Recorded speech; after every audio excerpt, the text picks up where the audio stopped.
జీవస్వరం అందిన వాక్య సందేశంలోకి మీ అందరికీ స్వాగతం.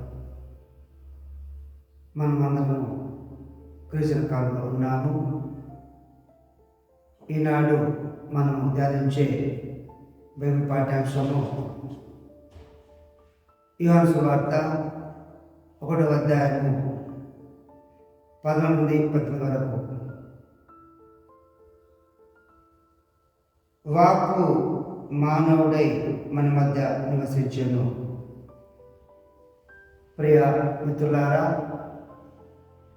ఈ వాక్కును మనం అర్థం చేసుకోవాలంటే మనకు ఒక ప్రశ్న ఉత్పన్నం కావచ్చు.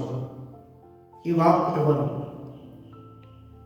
వాక్కు ఎవరు అని మనం తెలుసుకోవాలంటే యోహాను సువార్త 1వ అధ్యాయము 1వ వచనంలో మనం ఇలా చదువుతాము.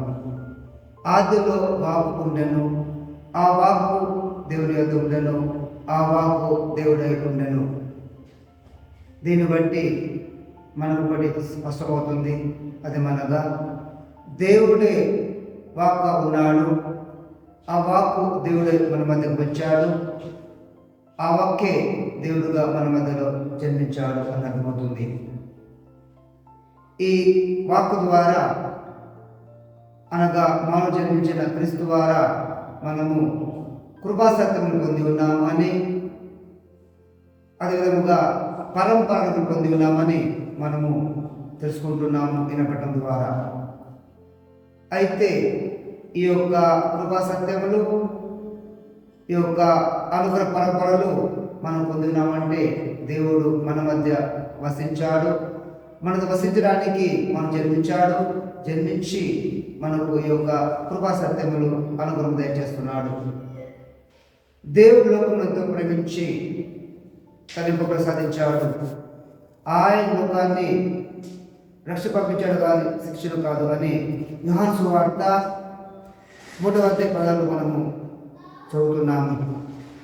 ప్రియ సహోదరులారా, మనము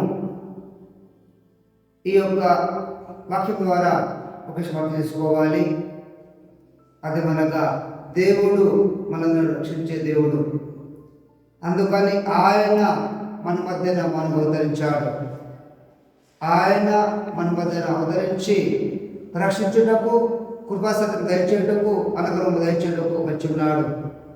అయితే ఈ యొక్క యోహాను సువార్త 3వ అధ్యాయం చూసినట్లయితే ఎవరైతే విశ్వసిస్తున్నారో వారు మాత్రమే ఈ యొక్క రక్షణ పొందగలుగుతారని, మనమందరం కూడా దేవుని యొక్క వాక్యాన్ని విశ్వసించి, ముఖ్యంగా మన మధ్యన మరో అవతరించిన దేవుని విశ్వసించి, ఆయన రక్షకులను విశ్వసించి జీవించాలి.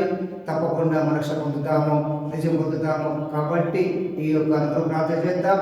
మనందరి కొరకు ఈ లోకం జన్మించిన బాలయేసు మనందరినీ దీవించుగాక.